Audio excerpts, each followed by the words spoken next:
O sonho dos homens não tem fim. Finalmente essa fala ganha mais peso do que já tinha quando presenciamos o fim de uma lenda, mas os ecos que reverberam da sua era.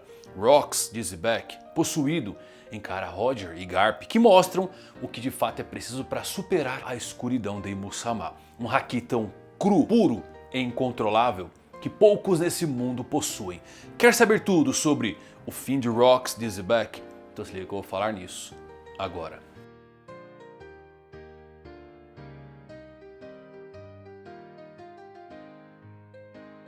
Fala galera, Evandro Fusari com mais um vídeo pra vocês. Como é que vocês estão? Espero que todos vocês estejam maravilhosamente bem. Tô dividido. Esse capítulo ele é incrível, ele é fenomenal.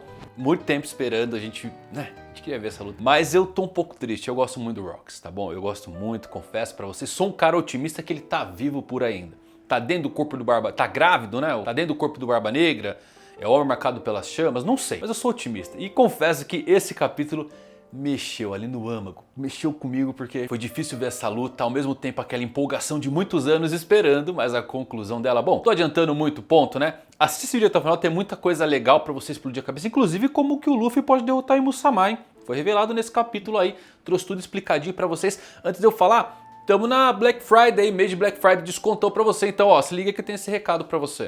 Meus amigos, essa semana tá incrível porque chegou o melhor mês do ano, o mês dos descontos. E a Black November da Insider celebra a inteligência em cada escolha, da forma de se vestir ao jeito de consumir. E nesta Black Friday, escolher bem também significa economizar. Quem entende de valor sabe que tecnologia, durabilidade e conforto são investimentos. E agora a Insider está com os melhores preços do ano. E mais do que promoções, é uma oportunidade de consumir com consciência e estratégia. E usando o meu cupom MANGAQ, você tem até 50% off. Clicando no link que eu deixei na descrição, o cupom já é adicionado automaticamente para vocês. Agora com esse mês de Black Friday, a Insider ela ficou maluca. Porque cada dia vai ter uma promoção diferente. Flash promos. Então eu recomendo vocês a entrarem no grupo de WhatsApp oficial de promoções da Insider para receber as melhores oportunidades antes de todo mundo. Vai ser nesse grupo que acontecem essas flash promos, tá? Promoções relâmpagos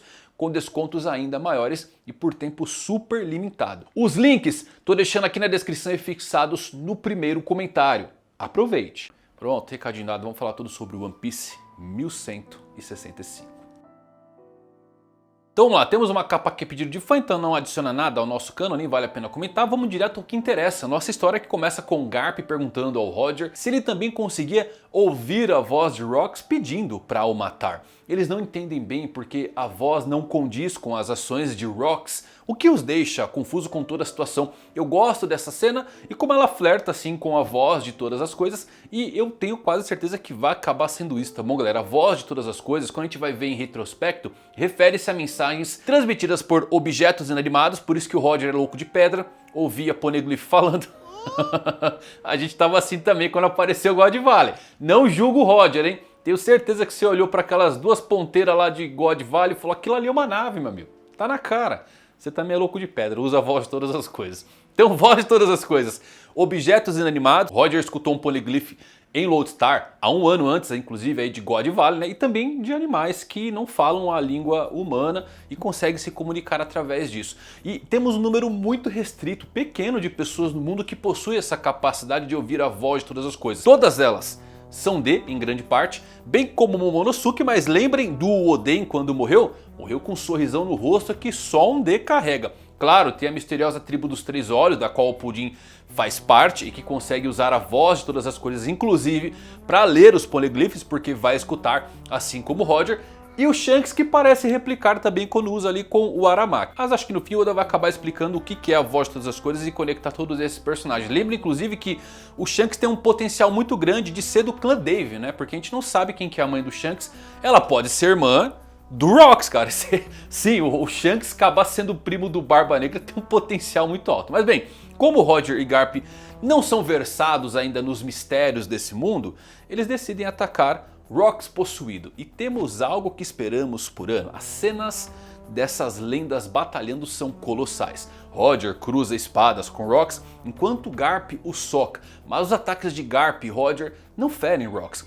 Esse confronto termina momentaneamente com um choque colossal que criou uma enorme onda de Haki. Roger e Garp se chocam contra as montanhas, o choque rasga os céus sobre God Valley, tal qual um clash de monstros deveria ser. Marinheiros, piratas e qualquer alma viva que estava na ilha se espantam com tal poder e decidem: é hora de todos saírem dali, senão vão morrer. Os piratas Rocks começam lentamente a se desfazer, tentam roubar o navio e sair dessa ilha, nem mesmo tentam voltar ao navio do seu capitão ou salvar Rocks. Esse é o fim dos piratas Rocks. O Garp ordena aos marinheiros para pegarem todas as pessoas que ainda estão vivas, colocarem nos navios e zarparem. Roger avisa que assim que o Rayleigh embarcar com a Shaq é para eles saírem também e esperarem no mar. E Roger e o Garp se levantam após o confronto e temos um diálogo aqui quase de irmãos, né? Mas tão oposto que somente um pirata e um marinheiro conseguiriam ter.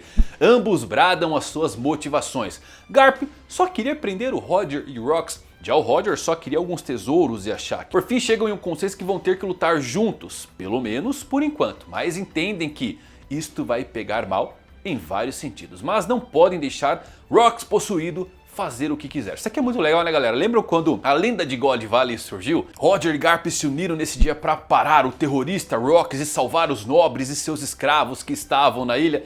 Hoje é o grande dia que vemos como de fato essa aliança surgiu e que algumas lendas foram distorcidas com o passar dos anos. Inclusive, eu tenho uma teoria pessoal que é daqui que nasce a ideia dos Chichibukais, os corsários a serviço do governo com carta branca para a pirataria. Eu acho que eles viram quanto é benéfico ter parte do poder oposto ao seu lado. Isto faz de Roger não só o primeiro rei pirata, mas também o não oficial primeiro Chichibukai de toda a história. Claro que não houve um convite formal, mas ainda assim é legal tirar os ecos desse incidente reverberando no futuro. Apesar de estarem feridos, eles tiram seus casacos prontos para continuar lutando. Eis então que Roger e Garp atacam Rocks novamente e eu absolutamente piro com esses dois lutando com nada mais do que Haki. Os movimentos parecem tão crus e poderosos, Garp com nada mais do que punhos e arremessos, Roger com sua vontade canalizada na sua lâmina. Eu quero muito ver isso no anime. Ao mesmo tempo,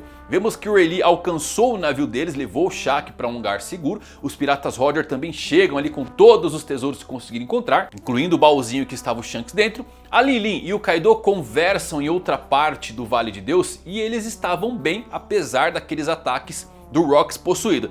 Big Mom diz o seguinte: escuta agora, Kaido, esta é a dívida para uma vida inteira e um dia você vai me pagar. O Kaido porém retruca: idiota, eu te venci naquela competição pela fruta. É a pura verdade, Lilin. Veja só, eu vou formar uma tripulação onde a violência é tudo. Estamos nos precipitando, não é? Você nunca vai me superar, diz Big Mom. Strausen surge e avisa que era hora de ir embora. Lilin, antes de partir, deixa um aviso: um dia irei cobrar essa dívida. Galera, essa cena ela é muito boa porque está voltando novamente. Mas primeiro, né, por que o Kaido teria uma dívida vitalícia com o Big Mom se ele pegou a fruta do jeito que os piratas fazem? É como dizer que o Shiki tem uma dívida com os piratas de quem roubou os tesouros. Mas é que a Big Mom e o Kaido, eles tinham uma dinâmica fraternal dos piratas Rocks. Big Mom era a irmã mais velha do Kaido, tá? Então não é surpresa que ela manipulou aqui o Kaido, fazendo-o acreditar que lhe devia um favor.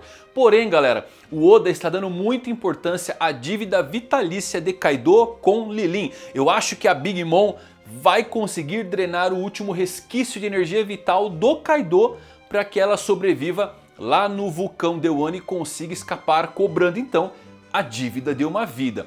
Esta é uma versão que eu considero narrativamente aceitável, apesar de não querer ver, obviamente, o Kaido morrer, mas é interessante porque a Big Mom ela tem coisas em aberto, então ela retornaria de alguma forma para Elbaf, né, para concluir o seu arco, porque tem coisas abertas ainda, o mistério da Madre Carmel, todo o desfecho do casamento do Loki com a Lola. Claro que para roubar a vida exigiria em tese que o Kaido tivesse medo da Big Mom, o que parece para mim impossível, mas pode ser parte do poder dela, porque se o Kaido aceitou que lhe devia realmente uma dívida de uma vida inteira, talvez permitisse que ela absorvesse a energia vital quando ele estivesse morrendo. Eu creio que por isso o Oda gastou tanto tempo aqui a mais em God Valley para reafirmar essa dívida, porque ela vai ter importância em algum momento da série. Em outra parte de God Valley, Newgate encontrou um pirata que parecia um Marco. Lembram dele? Que ele apareceu chutando uma galera e falou, pô, mas cara, parece o Marco, será que o Oda errou? Não, ele é Polo Gran, capitão dos piratas Polo, que tem a mesma cabeçona de abacaxi do que o Marco. E ele fala, Newgate, foi você que derrubou aquela montanha? Parece que a tripulação não está se desfazendo, né? Meu nome é Gran, sou seu fã. Você não tem navios para onde voltar, né? Então venha comigo. E o Barba Branca fala o quê? Isso parece um saco. Some daqui. Poucas ideias, Barba Branca. Mas galera, essa cena aqui, ela é tão maravilhosa. É um dos pontos altos desse capítulo. Por quê? É o pai do Marco que a gente está vendo aqui, beleza? E ele é o primeiro recruta do Barba Branca. Olha que coisa maravilhosa. O Marco tem atualmente 45 anos. Em God Valley, ele tem 7 anos, então isso meio que mata nossa teoria favorita do Marco ser um imortal com a fruta da Fênix que renasce desde o século perdido. Mas pelo menos sabemos como que o Marco tão jovem foi parar na tripulação do Barba Branca e tem essa proximidade tão grande com o Newgate, né? Mas é incrível também ter o pai do Marco aqui, porque lembre-se da convenção japonesa, sobrenome primeiro e depois vem o nome próprio. Então o nome dele aqui mesmo é Gran Polo, que a gente leria se fosse aqui no ocidente. O que significa isso? Que o seu filho literalmente é chamado de Marco Polo. Isso aqui é hilário. Eu acho que o Oda ele tava muito ansioso para revelar o nome completo do Marco, tá bom? Desde a sua primeira apresentação. E olha só, o Oda ele é maluco, ele esperou 700 capítulos para conseguir fazer a piada sobre Marco Polo. Então, Polo Gran, Gran Polo, Marco Polo é uma sacada muito legal. E sabe o que é mais legal ainda? Marco Polo foi um comerciante, explorador e escritor, famoso por suas viagens pela Ásia. E ele escreveu o livro As Viagens de Marco Polo, que todo mundo já ouviu falar. Esse livro documenta suas experiências, detalha culturas, cidades, reinos desconhecidos e se inspirou outros navegantes como Cristóvão Colombo, que é o primeiro desbravador a explorar as Américas navegando até ela. E qual a conexão disso? Em One Piece temos a versão do livro das viagens de Marco Polo, que é o Fragmen, ou Os Homens que se Gabam, um livro famoso que contém muitas histórias da Grand Line. É mencionado como uma coleção de diários de exploradores do passado. A única parte do Fragmen que apareceu na série sendo lida foi descrita por quem? Explorador Luiz Arnaud. Sim, ele descreve a ilha de Little Garden e revela a origem do seu nome, como também deixou um aviso aí sobre não ficar tempo demais em Elbaf. Será que o Luiz Arnaud é Luiz Arnaud Polo? Ancestral de Marco Polo? Tenho certeza que vai aparecer isso em algum SBS, viu? Ou quem sabe o Marco volte, né? Porque lembre, o Shanks já convidou o Marco 2 vezes para entrar para sua tripulação. Então temos chances altas aí de Marco Polo voltar de forma bem relevante. Claro, após resgatar Eduardo Weevil. Vemos Stussy, Ganzui e Jill Buster também fugindo com vários tesouros. E olha que legal, Jill Buster tá acompanhado por um fantasminha que parece muito com os fantasmas da Perona. Eu acho que aqui, dadas as conexões que o Oda vem fazendo aqui de pai e filho, eu acho que Jill Buster é pai da Perona. Bom, a Perona tá em Thriller Bark. O Moria adotou ela em algum momento. Então sim, Jill Buster pode ser o pai da Perona e antigo usuário da Horo no Mi. Precisamos também saber como que o Capitão John e o Ganzui saíram da ilha e foram parar em Thriller Bark, as suas mortes. Porque o Ganzui, galera, ele foi completamente vivissecado por alguém. Lembram? Alguém cortou ali no meio. Isso resultou na substituição da parte inferior do seu torso por de um cadáver animal, quando ele aparece como zumbi. Já o Capitão John foi traído pela própria tripulação, que o apunhalou e deu vários tiros nele, né? Então a gente tem que saber como é que esses piratas foram parar em Thriller Bark. Eu acho que inclusive Thriller Bark pode acabar sendo sim um resquício do que sobrou de God Valley após toda essa confusão, já que é dito que o Moria se apropriou de uma ilha que estava no West Blue e coincidência demais, né? Bom, o Jill Buster também morre em algum momento e o seu corpo é recolhido pelo Moria, né? Talvez até o Barbel, porque tem um zumbi mascarado com a mesma aparência dele lá em Thriller Bark. Mas bem, em um dos navios de guerra dos fuzileiros navais, o Dragon ameaçava um fuzileiro de patente superior com rifle para que levasse civis sobreviventes a bordo. E caramba, galera, o Dragon agora está ameaçando seus superiores para salvar civis. Isso aqui é outro nível. Eu não esperava gostar tanto do Dragon aqui em God Valley. O Dragon, ele é muito mais sobre convicções, visão do mundo, do que sobre força. Ele destoa do Luffy e do Garp. Isso é bom. A gente não tem personagens unidimensionais em One Piece, né? Então eu tô muito feliz aqui com a escolha do Dragon, com a ruptura dele falando que não conseguiu salvar um bebê e como isso muda sua mente a partir desse ponto Ó, nota 10 pro Dragon de God Valley. Enquanto isso, Rayleigh e Gaban decidiram retornar à ilha para procurar Roger. Eles pediram aos piratas Roger para deixar a ilha esperar por eles ali no mar. E Muno, o corpo do Saturno, voltou ao normal, se é que podemos chamar assim, e deixa a ilha em um navio do governo mundial. E Mu ordenou que o Vale de Deus fosse apagado da existência. Em seguida, o narrador explica que os fuzileiros navais da base G11 e a Cypher Pole 6 apagaram todas as informações sobre God Valley e o torneio de caça. Os dados da localização da ilha, área e população foram destruídos. Números de mortos no incidente? Desconhecido. A batalha entre Garp e Roger continua e chega finalmente no seu ápice. A outra enorme montanha do Vale de Deus é destruída completamente durante o combate. Não vou perdoar, destruíram a nossa nave espacial. Não vai ficar assim, vai... Deixa pra lá isso aí. Garp e Roger não conseguiram ferir o Rox, porque mesmo revestindo seus ataques de Haki de Armamento e Haki do Rei, o Rox também usava o seu próprio Haki do Rei para acabar anulando. E temos um diálogo incrível aqui, tá, galera? Do Roger convidando o Garp para entrar pro seu bando, e o Garp fala que não pode, ele tá preocupado, porque se ele sair da marinha, quem que vai proteger os marinheiros? Cara, eu adoro o Garp, tá? Imagine ele no bando do Roger, mas é muito boa essa conversa dos dois. Confesso que eu queria saber a origem do Garp e o que levou ele para a marinha. Na minha humilde opinião, eu suspeito que foi porque o Dragon nasceu só, tá? Ele precisava de dinheiro, ele tinha que sustentar o seu filho e acabou arrumando um emprego na marinha, mas achou boas pessoas lá dentro, com boas intenções, e resolveu ficar, mudando então o sistema por dentro. Mas por fim os dois chegaram em um consenso de como vencer Rox. É tudo questão de quantidade. Lembra do que eu falo, força bruta só não resolve quando é pouca. Para eles de conversa, os poderes das Akumas no Bis não fazem nada contra Haki de Armamento. E ainda por cima, mesmo se revestindo de Haki do Rei, era para funcionar os golpes. Mas é óbvio, se o Rox está usando o Haki do Rei também, as duas forças acabam se cancelando. E o Roger chega ao ponto. Se ambos não ultrapassarem esse limite, não vão conseguir causar nenhum tipo de dano em Rox possuído.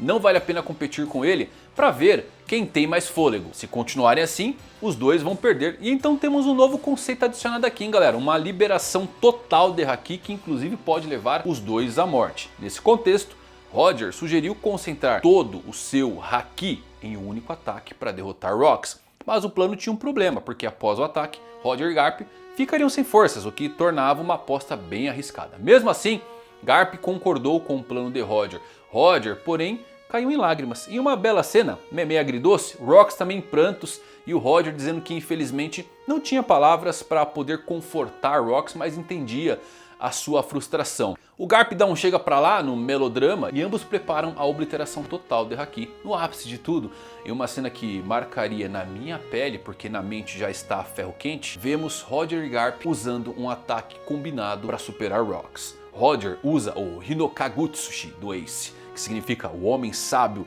do deus das chamas. Já Garp usa a sua explosão infinita. Roger ataca com múltiplos golpes para cortar o corpo de Rox. Garp desfere vários socos ao mesmo tempo em um modo muito semelhante ao Gomu Gomu no Gatling de Luffy.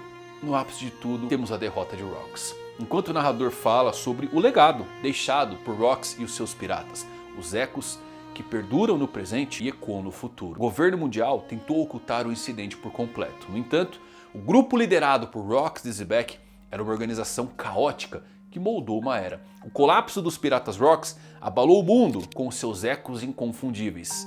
E uau, galera. Eu não sei muito bem o que dizer, tá? Eu ainda acho que vamos ter mais um resquício de God Valley aparecendo, mas vale destacar aqui que parece que o nível Deus de Haki é de fato o antídoto para a escuridão regenerativa de Imu-sama. Joy Boy é um monstro absoluto porque conseguiu, ao que parece, alcançar um nível que precisamos de Roger e Garp combinando para se chegar, né? Então é um nível de obliteração da escuridão de Imu-sama. Tem que... O Luffy vai chegar com toda certeza, mas quem mais consegue lutar com Imu-sama? Como sempre, Barba Negra não tem tempo para isso não. E a sua fruta, eu aposto, é um atalho direto para controlar a própria escuridão. Isso deixa bastante óbvio que esta é uma das duas frutas que o Xebec procurava para destruir o governo mundial. O sonho dos homens nunca morre. Essa citação já era significativa e agora se tornou ainda mais pesada. Rox foi derrotado, então eu não tenho certeza se ele está morto ainda, tá? Podem me chamar de otimista, mas não consigo imaginar que esse seja o fim definitivo de Xebec tão cedo. Acho que precisamos pelo menos vê-lo morrer com um sorriso no rosto, como um D. E então eu aceitarei. Mas sinceramente não me surpreenderia se Garlin aparecesse aqui para matar o Rox, tá? Faz muito sentido Garlin ainda precisa fazer algo, foi apresentado como campeão de God Valley, alguém que se destacou aqui na ilha, então dar o golpe final em Xebec seria perfeito para o legado que ele carrega. Parece que a reviravolta final do incidente de God Valley ainda está por vir, mas por enquanto nos despedimos de Rox. Oda apresentou Rox por volta do capítulo 900 da história e ele instantaneamente se tornou o personagem favorito de muitos da noite para o dia pela aura e lendas de violência que ecoam nos seus contos. É incrível como muitas pessoas, eu incluso, passaram de Rox deveria ser o cara mais malvado que já existiu para forçar Garp e Roger a se unirem para Rox era o melhor de todos os tempos. Convenhamos, ele é um cara incrível, afinal, quem não gosta de alguém que ataca um pequeno Loki com uma espada totalmente imbuída dele aqui. E ainda leva um puxão de orelha do Newgate. Mas tirando isso, o Rox nasceu cedo demais. Se ele estivesse em seu auge na era do Luffy, nada o pararia. Eu nunca achei que ele pudesse ser totalmente mal, já que o Barba Branca estava na tripulação dele. Mas também não esperava que ele fosse mais Luffy ou mais Barba Negra. Rox é único simplesmente porque tem sua própria personalidade. Seu sonho está intimamente ligado ao sonho de Barba Negra. Aparentemente, ele é um estrategista, mas ele obviamente não é malvado de uma forma caricata. Ele não é covarde e tem um certo grau de integridade. Ele realmente se importa com Harold, mas não é como se ele estivesse por aí libertando países em trocas de comida e amizade. Ele não é uma figura boba como Luffy, ele é um homem de família, pelo menos em certo sentido. Rox é o que ele é. Não acho que precisemos pensar em pessoas nos termos do preto e do branco. Ele era um indivíduo único, semelhante a outros em alguns aspectos, diferente em outros, mas em última análise bem singular, muito único. Eu acho que essa é a parte do motivo pelo qual nós fãs gostamos tanto de Rox. Se ele fosse apenas mais um personagem que já conhecemos, seria extremamente entediante, não é mesmo? Mas no fim, sabíamos que isso ia acontecer. É muito triste vê-lo partir. Descanse em paz, um dos maiores piratas que essa história já viu. E em respeito a Rox, eu peço a todos os fãs dos piratas que digite um F em respeito nos comentários.